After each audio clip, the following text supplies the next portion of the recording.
welcome to another episode of Expert Matters, where we delve into the world of corporate expertise to bring you valuable insights. Today, we have a seasonal platform engineer, Swati Singhvi, with us. She has more than 10 years of experience in designing and scaling efficient, reliable infrastructure. Swati specializes in cloud technologies, automation, and DevOps practices, and her innovative approach has earned her accolades like Spot Awards at VMware, a patent in Kubernetes cost optimization, and the privilege of speaking at Cubecon Singapore. Get ready to uncover her journey, expertise, and advice for aspiring professionals. Welcome, Swati. Thank you so much for joining in, and thank you so much for taking our time for this. Thank you so much for inviting here. I just wanted to start because a lot of young graduates, young master's students and PG students, they have no idea what is platform engineering. So can you just help us explain in simple terms about what is it and how is it important? So, platform engineering helps you build and manage the toolings for software developers to do their job. So, basically, it's like construction, like in a construction project, the builders, they are here, the software developers are the builders, and there is a whole lot of team, which a crew, which, like, does the logistics for you, does the best toolings for you, so that you can efficiently do your job. So that is where the platform team helps you help the internal developers of a company to scale and provide output faster. Okay. So say for example, to build a website, what is the importance of platform engineer if I need to understand as a layman? Yeah. So let's say there are like lot many developers, right? So every time a developer wants to start a new project, he has to reinvent the wheel. Where do I get started? How do I do the best practices? How do I scale it efficiently? So that is where the platform team has already done that work for them, and they maintain it day in and day out. So your job is just come in and use that tooling and start coding from day one. So that is where the entire industry is shifting from DevOps culture to this platform culture, which is a central team in a industry. Okay. And say, for example, if I know nothing about platform engineering, how do you begin your career into it? What are the steps you need to take into get Yeah. into it? So you should have your basic software engineering principles very strong. That is the very first thing for any software job. The second thing would be specialize in any containerization technologies like Docker and orchestration like Kubernetes. And the third thing would be communication. So you should be very good with communication, where you bridge the gap between developers and the complex infrastructure, and try to create a platform which enables every developer to do their job. Okay. So, for example, if I have a BTech degree and I also wish to complete and finish my master's, which I do in MBA, PGDM or MBA whatsoever, but I do a management master's and then I want to get into this platform engineering. So, what is going to be my first step? Say, for example, what kind of certifications or specific tools and technologies do I need to learn? You need to know about the platform engineering practices. It's a very new term. It's come in industry from last 2 to 3 years. So you first need to bringing a product mindset. We do have PMs in our team who like talk to our internal developers, do the requirement gathering. So it's like any other product. It's just that it is internal and for your software developers, so that if they are able to, build faster, it is good for the company in the overall journey. So you as a MBA graduate could first of all learn about how to do the product management, get the product mindset, and treat customer zero, which we call as developers of our company. All right. And you have recently attended a Cubecon in Singapore. Can you just help us understand what is this event about and what interesting things does it hold and exciting opportunities does it hold for students? Yeah, it's been a while. It's been around 3 years when I attended the Cubecon Singapore. So the main thing is there are a lot of Cubecons happening every year. So it could be an India specific as well, and even you have overseas where you Mhm. could submit your talk. So this shouldn't be like something very innovative and something different you need to do. What I was using as an internal project, I had written a automation to do uh, migration of Kubernetes, and the same I wrote there, and it got selected, and I got the opportunity through a grant from Cubecon to come and visit and present my paper. And you would be surprised that such small thing which you would feel that only I might require for my project was so helpful for so many people, and they were coming and asking more details about it and how they could leverage something like that. So it doesn't have to be very innovative for you to present something.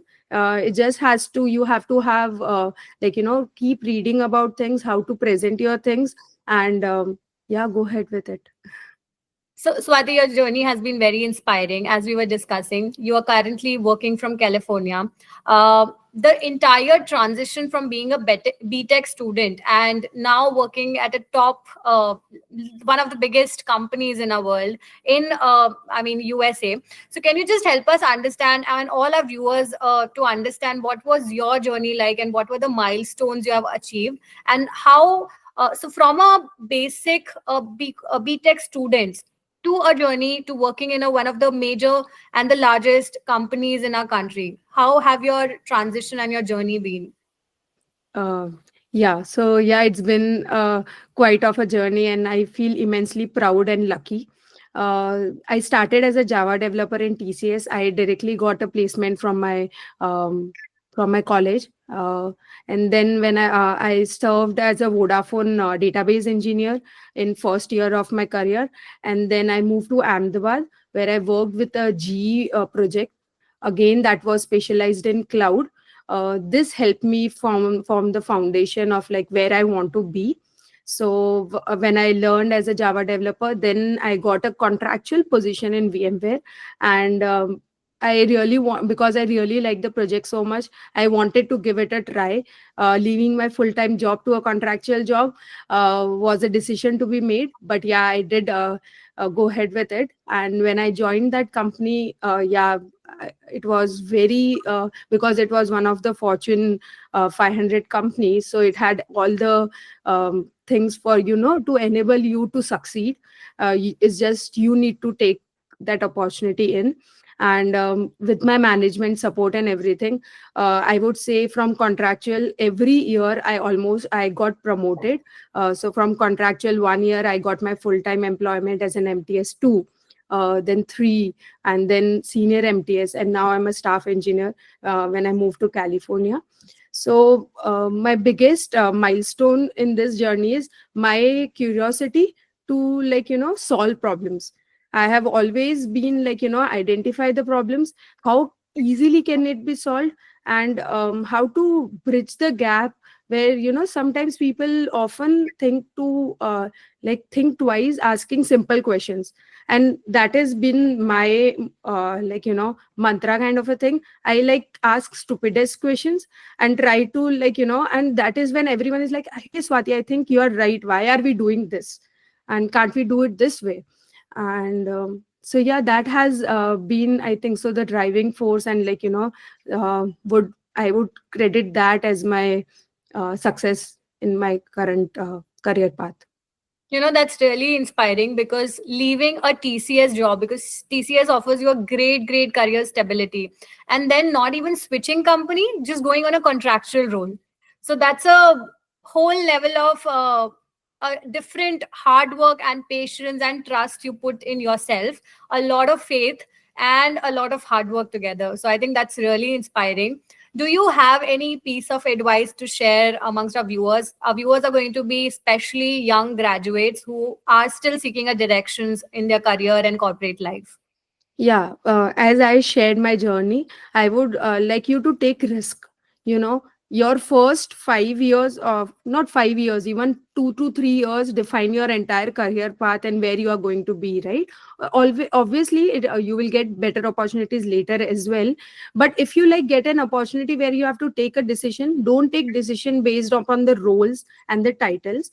Take decision based upon what you want to do. Is it like aligning with your career path, where you want see yourself? Like the starting 2 to 3 years are a foundational years, so try to take as many risks for what is worth it for you. and what drives you. So don't think about this titles and, like, the money aspect and all. Just think about what you want to learn and what you want to be. Yeah, that That's a would be great my advice. point. I think students nowadays focuses more on placements and the compensation they get, but focusing on the hard work you put and the problem solving mentality is going to change the world. Yeah. I think thank you so much. My last but not the least question to you would be, if somebody wants to get into platform engineering, or he or she has no idea, as you've already mentioned that you need to learn a lot of technical skill set, a lot of certifications you need to do.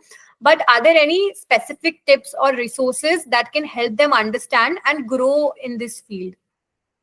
There are a lot of YouTube channels which specialize in this platform.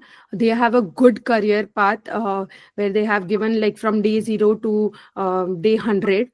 Those are really good because they give you hands-on experience. Anything you do, like, try to do hands-on it and try to solve the tutorials. Right? That is, learning a tutorial is easy, but solving from a problem, that would really help you. So try to do more of hands-on from all the resources available on YouTube, I would say, as well as do the certifications. So there is a new terminology coming up which is called as AI ops or ML ops, which specializes more on machine learning operations, which is very in line with the platform engineering work for the AI and the ML thing. So there are a lot of certifications and free courses available from Google as well. So I would like anyone who's watching this and who's interested in doing platform engineering, try to explore that part as well. It would be good, given the drive we have in AI currently. Great. So even if somebody wants to just explore their potential, whether or not he or she would be later on interested in this field, there are millions of videos on YouTube, freely available to all the students, so they can go on and understand more about this certification programs and the skill set to develop. Oh, Yes. all right, Swati, thank you so much. That was truly enlightening. Thank you so much for sharing your incredible journey from Ahmedabad to California, your expertise and actionable insights. I think your emphasis on innovation and problem solving mentality is truly inspiring. And for our audience, we hope you gain valuable takeaways from today's conversation. Don't forget to share, subscribe to Expert Matters for more impactful stories and professional guidance. Until next time, stay curious and keep thriving for excellence. Thank you so much, Swati. Thank you so much for joining in. Thank you.